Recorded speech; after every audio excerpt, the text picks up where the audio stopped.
말의 온도라는 책을 써서 굉장히 베스트셀러가 됐던 이기주 작가가 말의 품격이라는 책을 또 써냈어요.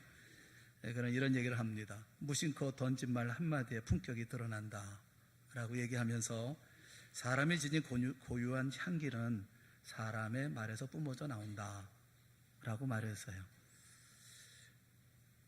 사람에게 나타나는 그런 향기가 있는데 그것은 그의 말에서부터 향기가 나온다는 것이죠. 여러분, 우리는 어떤 품격을 가지고 어떤 향기를 가지고 삶을 살아왔나요?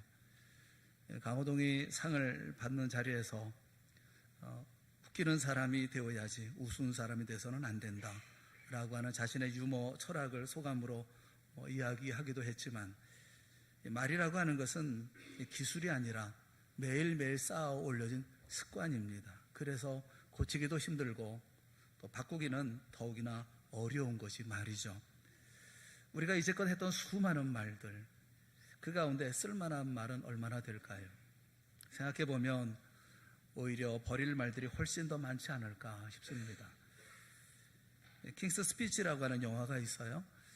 톰 후퍼 감독이 실화를 바탕으로 영화한 그런 영화입니다. 영국의 왕 조지 6세는 어릴 적부터 말을 더듬어서 대중 앞에서만 서면 긴장해서 입을 제대로 떼지를 못했습니다. 그래서 국민의 마음을 움직이는 제대로 된 연설을 한 번도 하지를 못했어요. 그래서 언어학자인 라이오넬 로그 박사를 찾아가서 이 언어 훈련, 말하는 훈련을 하게 되죠. 말하는 훈련을 하면서 참혹한 훈련을 합니다. 쇠구슬을 입에 하나 가득 물게도 하고 또 바닥을 뒹구는 이런 험난한 치료 과정을 겪습니다. 때는 히틀러가 유럽을 전쟁의 광풍으로 몰아넣던 그런 시기였습니다. 이 조지 6세는 2차 세계대전 참전 선포를 위한 정말 중요한 대국민 연설을 해야만 했었습니다. 굉장히 긴장됨을 가지고 또 자신 없어하는 이런 조지 6세를 향해서 로그 박사는 이렇게 당부를 해요. 한 명의 친구에게 진실하게 말할 수 있다면 그 마음으로 수천만 대중에게도 진심을 전할 수 있을 것입니다. 조지 6세는 침착하게 연설을 합니다. 화술과 화법이 아닌 참된 마음이 담긴 왕의 목소리는 전파를 타고 영국 전역으로 퍼졌고 국민들의 귀를 울렸습니다. 조지 6세의 진실한 음성은 국민의 마음을 하나로 묶는 강력한 힘이 되었습니다. 화려한 입담, 능수능란한 말솜씨는 정작 말 속에 담아야 할 본질적인 내용을 놓쳐버리고 마는 경우가 많죠. 우리가 지금 말하려고 하는 것은 진실함입니까? 아니면 화려한 언변을 우리가 추구하고 있는 것입니까? 오늘 우리가 보았던 이 말씀, 오늘 본문 말씀에는 이렇게 말씀하고 있어요. 이 말은 정말 좋은 말이다. 가치 있는 말이고 평생 사용해야 할 말이다 라고 말씀하고 있어요. 오늘 4절 말씀에 보면 다윗은 내가 말하기를 하고 이야기합니다. 내가 전에 이런 말을 했었다. 생각해 보면 다윗이 내가 전에 했던 이 말은 정말로 가치가 있는 말이었다. 거듭 말해도 좋은 말이고 훌륭한 말이었다. 천국에 들어갈 때까지 늘 입에 달고 살 말이었다라고 이야기를 하고 있는 거예요. 물론 기도와 믿음의 사람이던 다윗이 한 말이기 때문에 다 가치가 있다는 것이냐? 꼭 그렇지는 않습니다. 어떤 말은 거두어드리고 싶을 만큼 바보 같은 말도 없지 않았어요. 시편 31편 22절에 보면 내가 놀라서 말하기를 하고 얘기를 합니다. 예전 성경에는 내가 경겁한 중에 말하기를, 그러니까 내가 급하고 놀라서 그래서 함부로 했던 말이 있다는 거예요. 내가 엉겹결에 말을 했는데 이 놀랍고 두려운 가운데 내가 말을 했던 이 말을 생각해 보니까 참 바보스럽고 창피스럽고 거둬들일 수 있다고 한다면 거둬들이고 싶을 만큼 후회스럽다라는 말이죠. 그런데 지금 이 말은 정말 좋은 말이라는 거예요. 거듭 말할 필요가 있는 말이라는 것입니다.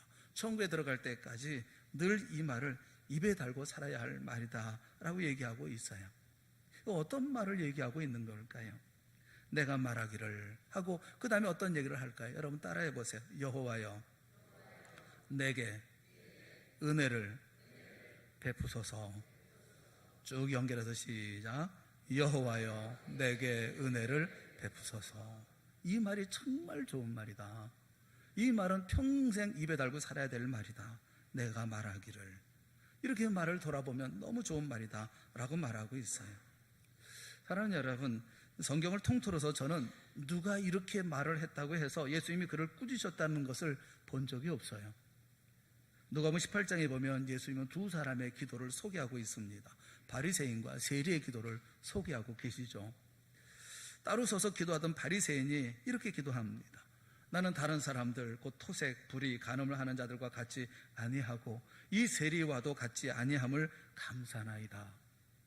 이 바리새인을 성경은 자기를 의롭다고 믿고 다른 사람을 멸시하는 자였다라고 소개하면서 예수님은 이 사람을 칭찬하지 않았다라고 말씀해요. 그런데 하나님이여 불쌍히 여기소서 나는 죄인이로소이다 라고 말한 세리는 그 앞사람 바리새인과 달리 의롭다 하심을 받고 그의 집으로 내려갔다. 그렇게 말씀을 합니다.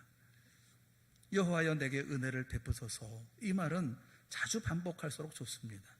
여러분, 이 말은 하나님을 향한 말이라는 이것에 우리는 주목해야 합니다. 우리는 하루에도 수없이 많은 말을 하고 살아갑니다. 누군가에게 말하고 또 누군가가 한 말에 대답을 하며 살아갑니다. 그런데 그 말들 중에 기억하지 않아도 될 말들도 많고 또 실제로 기억나지 않는 말들도 많아요. 그리 중요하지도 않고 금방 사라지고 마는, 잊어버리는 것이 더 좋은 말들도 많은 것이 사실입니다. 그러나 여호와여 내게 은혜를 베푸소서라고 하는 이 말은 우리 하나님의 자녀들은 반드시 기억해야 하고 평생 끊임없이 반복해야 하는 말인 거예요. 우리는 수많은 사람들 틈에 살지만 그 속에서 언제나 하나님만 바라보고 살아가는 사람들이기 때문에 그렇습니다. 병원에서 생사의 갈림길에서 힘겨운 싸움을 벌이던 환자가 숨을 거둘 때 손이라고 이야기하는 경우가 꽤 있다고 그래요. 무슨 말을 하려고 하는 것인지 모르지만 입을 벌릴 기력조차도 남지 않은 생의 마지막 순간에 그 말을 채 끝내지도 못하고 첫 글자만 손하고 이렇게 숨을 거둔다는 것이죠. 이건 도대체 무슨 말을 하려고 했었던 걸까?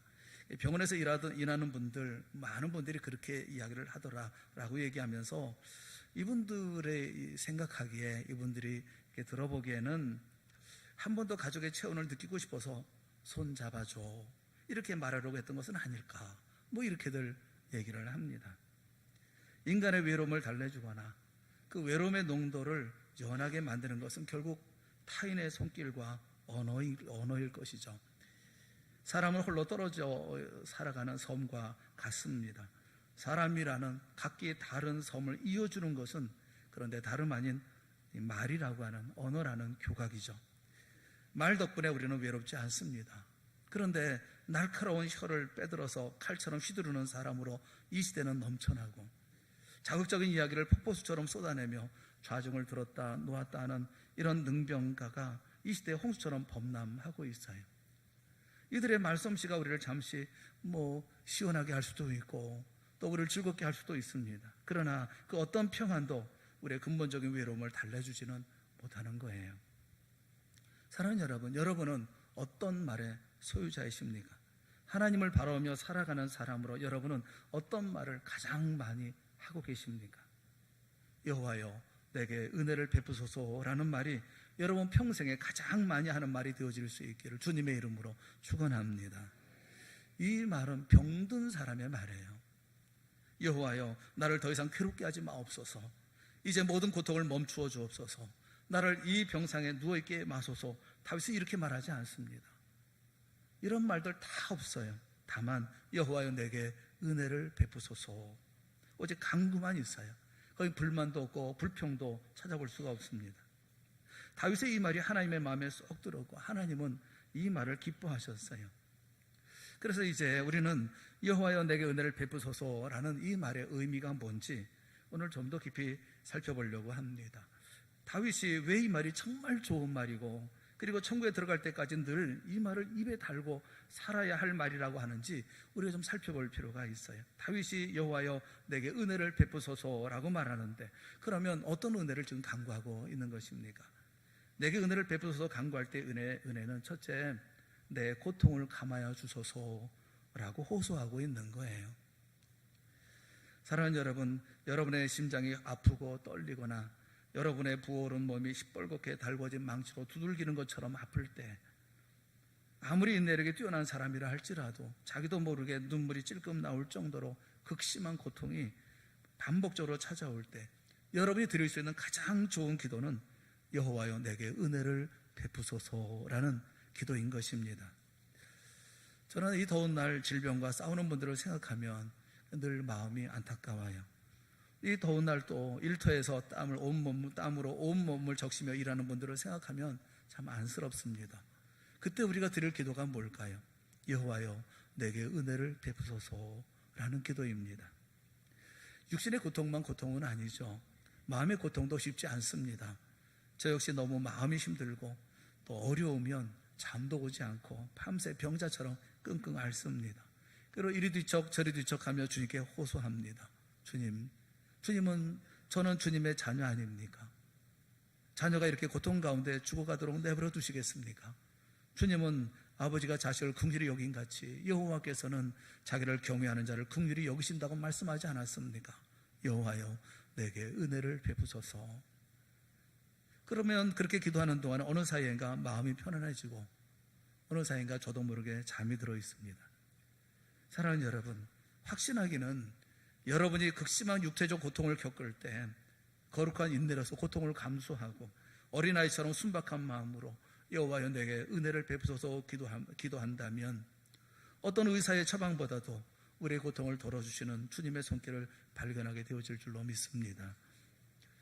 마태복음 8장 16절과 17절에 우리 주님에 대해서 말씀하고 있어요. 우리 한번 다 같이 한번 읽어보겠습니다. 시작. 저물매 사람들이 귀신 들린 자를 많이 데리고 예수께 오거늘 예수께서 말씀으로 귀신들을 쫓아내시고 다 고치시니 이는 선지자 이사야를 통하여 하신 말씀에 우리의 연약한 것을 친히 담당하시고 병을 짊어지셨도다 함을 이루려 하심이더라. 할렐루야.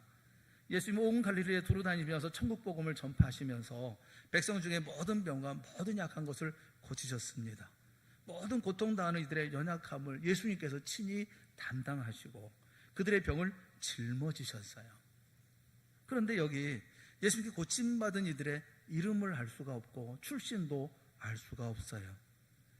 병고침을 받을 때 예수님 앞에 올 때는 방명록을 좀 써야 되지 않을까요? 나는 어디 사는 누구인데 예수님께 이렇게 치유받기 위해서 왔습니다 라고 일일이 다 기록해야 되지 않겠습니까?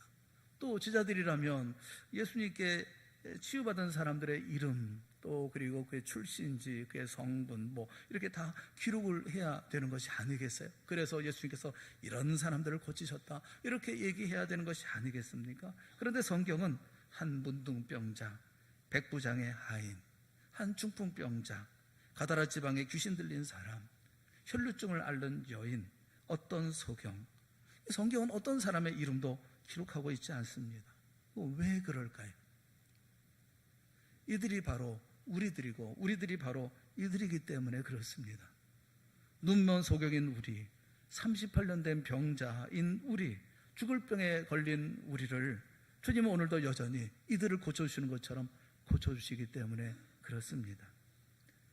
우리가 여호와여 내게 은혜를 베푸소서 간구하면 주님은 우리의 모든 고통을 치유하십니다. 요한복음 15장 7절에 무엇이든지 원하는 대로 구하라 그리하면 이루리라.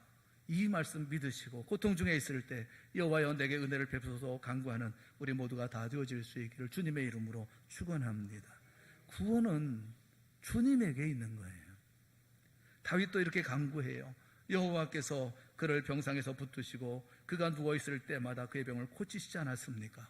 그러니 주여 내게 은혜를 베푸소서라고 기도하고 있어요. 다윗이 누워있는 침상은 깃털을 많이 넣어서 부드러운 침상이었습니다.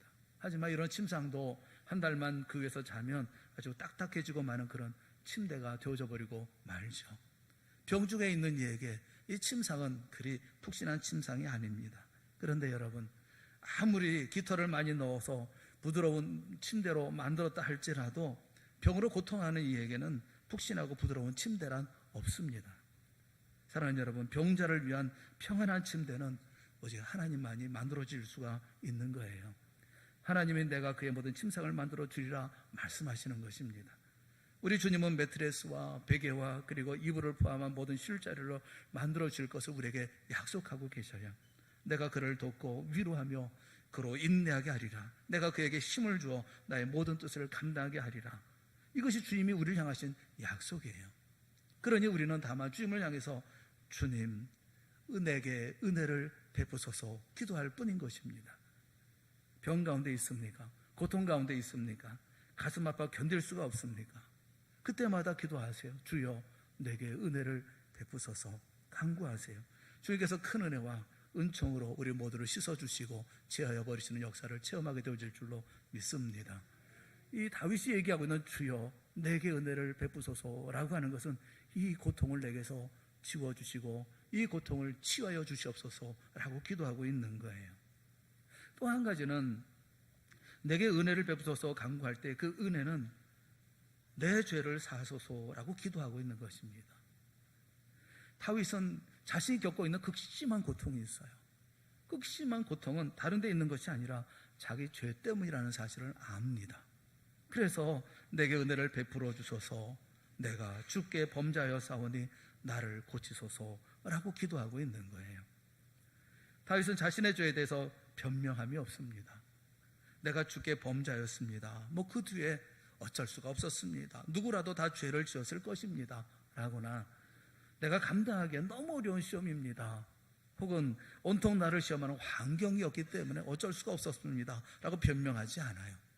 다윗의 고백은 언제나 단서나 또 조건도 붙지 않습니다. 그리고 어떤 거칠에도 없는 그런 고백이었어요. 간혹 죄에 대해서 이야기를 나눌 때가 있어요. 목사님들하고 이야기를 나눌 때도 있고 성도님들과 이야기를 나눌 때가 있어요.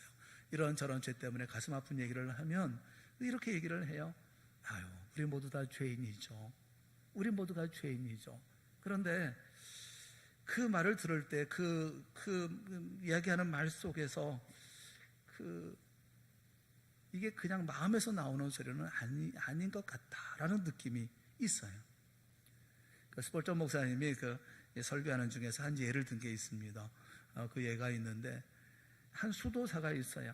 그 수도사는 자신은 모든 하나님의 계명을 어긴 세상에서 가장 악한 자라고 이렇게 말하는 한 수도사가 있었다는 거예요. 한 친구가 그에게 가서 물어봤습니다. 하나님의 계명을 어긴 적이 있느냐 하면서 첫 번째 계명을 어긴 적이 있느냐 물어봤어요. 그때 수도사는 가만히 생각해 보더니 첫 번째 계명은 범하지 않았다라고 대답을 해요.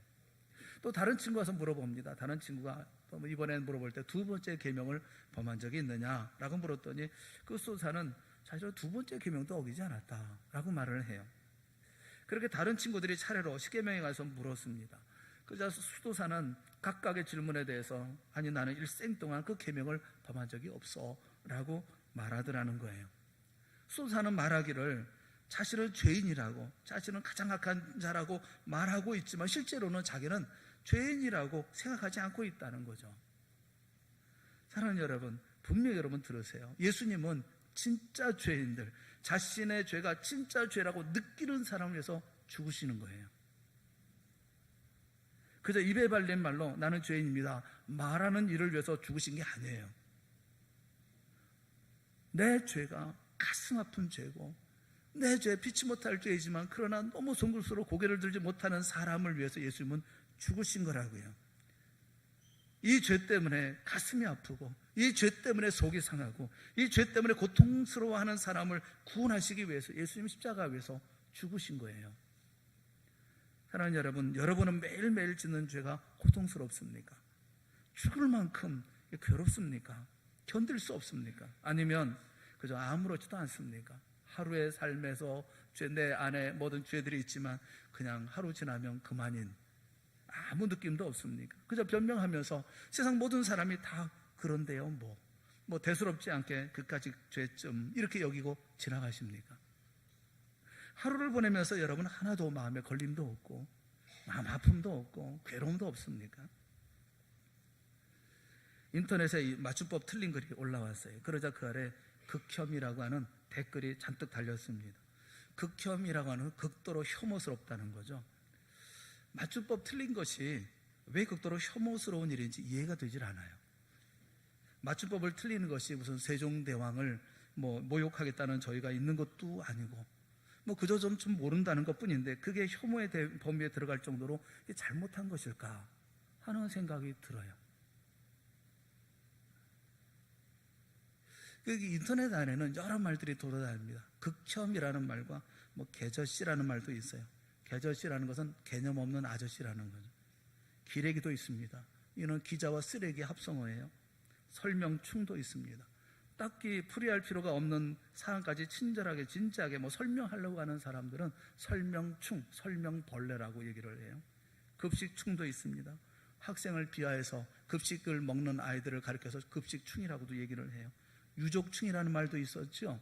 그 세월호 유가족을 향해서 유족충이라고 벌레라고 얘기를 했죠. 맘충도 있습니다. 자기 자식만 아는 엄마를 가리켜서 맘충이라고 그래요. 함남충도 있습니다. 한국 남자 벌레도 있어요. 저도 한국 남자 벌레예요. 함남충.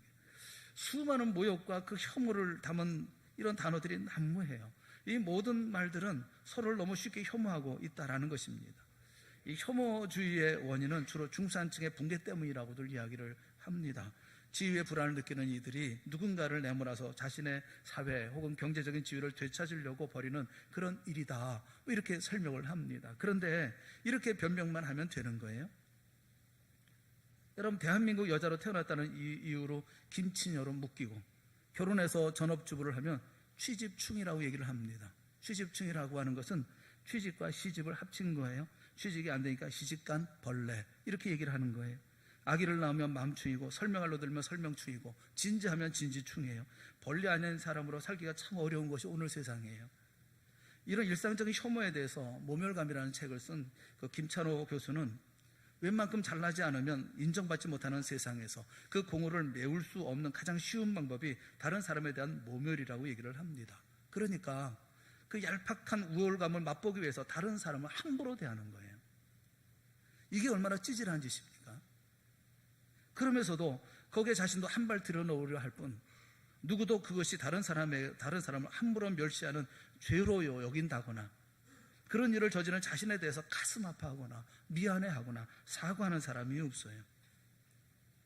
예수님 그렇게 말씀하셨죠. 너희 중에 죄 없는 자가 먼저 돌로 치라고 말씀하셨는데 이미 세상에는 죄의식은 이미 실종된 것 같습니다.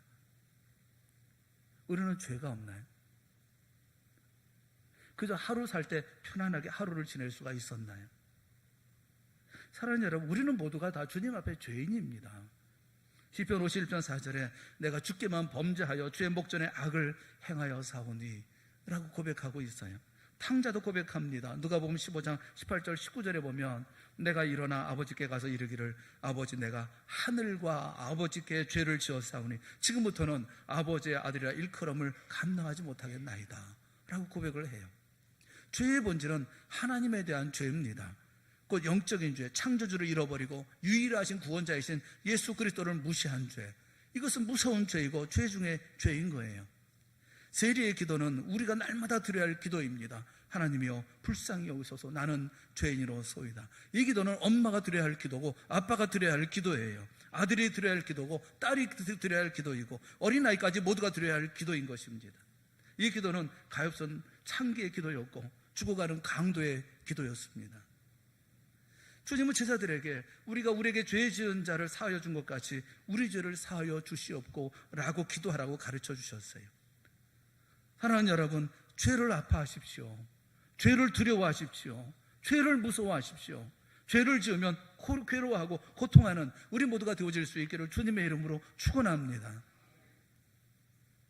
일상 속에서 지나가는 모든 죄들에 대해서 남도 그렇고 모든 사람들이 그런데 내가 혹여라도 이것 가지고 문제를 삼을 게 뭐가 있겠어 라고 말하지 마시고 우리는 너는 죄를 짓고도 너무 당당하게 삶을 살아가잖아요. 다윗처럼 내게 은혜를 베푸소서. 우리는 그래서 기도하지 않습니다. 작은 죄라 할지라도 기도실에서 골방에 들어가서 주여 내게 은혜를 베푸소서. 내가 주께 범죄하였사오니 나를 고치소서. 기도하는 거룩한 주의 백성 우리 모두가 되기를 주님의 이름으로 축원합니다. 사랑하는 여러분, 여호와여 내게 은혜를 베푸소서라는 기도는 자기 의를 가지고 있는 사람은 결코 드릴 수 없는 기도예요. 바리새인은 여호와여 내가 주의 말씀에 순종하였고 주의 법을 지켰사오니 내게 은혜를 베푸소서라고 자기의 의가 가득한 그런 기도를 하지만 주님은 무릇 자기를 높이는 자는 낮아지고 자기를 낮추는 자는 높아지리라 라고 말씀하셔요.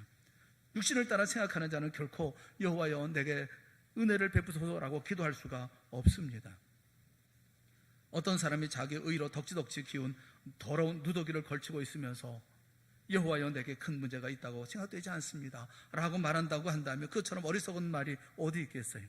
우리는 머리끝서부터 발끝까지 상처와 긁힌 것과 골문 것으로 뒤덮여 있는 사람들이에요. 만약에 우리가 예수 그리스도의 보혈로 씻음을 받은 적이 없다고 한다면 우리와 지옥과의 거리는 단지 한 걸음밖에 차이가 없을 뿐인 것입니다. 그러므로 거짓말하거나 위장하려고 해서는 안 되는 거예요. 죽임을 당할 그 순간에조차 자신을 치장하고 있었던 어리석은 이세벨이 되지 마세요. 자기를 죽이려고 오는 예후가 자기를 죽이려고 오는데 그 시간에 이세벨은 눈을 그립니다. 머리를 꾸밉니다. 그리고 창에서 바라보면서 주인을 죽인 너 시므리여 평안하냐라고 허세를 떨어요. 하지만 그는 창에서 떨어져 다른 이들의 손에서 떨어져 죽고 그리고 그는 짓밟힘을 당합니다. 장사하려고 보니까 두 골과 발과 손밖에 남은 것이 없었다고 얘기를 해요. 우리를 뒤덮고 있는 모든 주름진 것들, 더러운 것들, 무시무시하고 소름 끼치는 모든 것들을 주님 앞에 나아가서 이렇게 말해야 합니다. 여호와여 내게는 아름다운 것이나 공로가 될 만한 것이 하나도 없고 나의 죄악 외에는 드릴 말씀이 아무것도 없나이다. 내가 주께 범죄하여 사오니 나를 고쳐 주시옵소서. 내게 은혜를 베풀어 주시옵소서. 그럴 때 주님께서 우리에게 도우심과 구원을 베풀어 주실 줄로 믿는 것입니다. 우리의 모자란 것을 부분적으로 보충해 주시는 분이 아니에요. 우리와 주님이 합작회사를 해서 우리가 대표이사이고 주님은 조금 비중이 있는 주주 정도로 생각하십니까? 주님은 결코 그렇지 않아요. 기름과 물이 섞일 수 없는 것처럼, 불이 바다 가운데에서 불탈 수 없는 것처럼 우리의 소망의 근거로서 어떤 은혜와 자기 의는 서로 섞일 수가 없어요. 우리는 우리의 공로로 구원을 받을 수가 없습니다. 그러니 우리는 기도해야 되는 거예요. 여호와여 주는 죄인들에게 은혜를 베푸시는 자시오니 내게 은혜를 베푸소서. 나를 용서하소서. 여기 죄인이 있나이다. 주님께서는 병든 자를 고치시오니 여기 병든 자가 있나이다. 여호와여 내게 은혜를 주어서 주를 의지하게 하옵시고 내 죄와 내 병든 영혼을 주님의 발 앞에 내려놓사오니 나를 구원하시고 고쳐 주시옵소서. 우리가 평생 해야 될 하나님 앞의 고백은 주여 내게 은혜를 베푸소서라는 말인 것입니다. 우리가 그렇게 주 앞에 고백하며 우리가 주님 앞에 그렇게 기도할 때에 그 모든 고통과 괴로움에서 우리는 건짐을 받게 될 줄로 믿습니다. 여러분이 진정 주님을 의지하며 주여 내게 은혜를 베푸소서 간구하면 우리는 모든 고통에서 건짐을 받고 모든 죄에서 용서함을 받게 되어질 줄로 믿어요.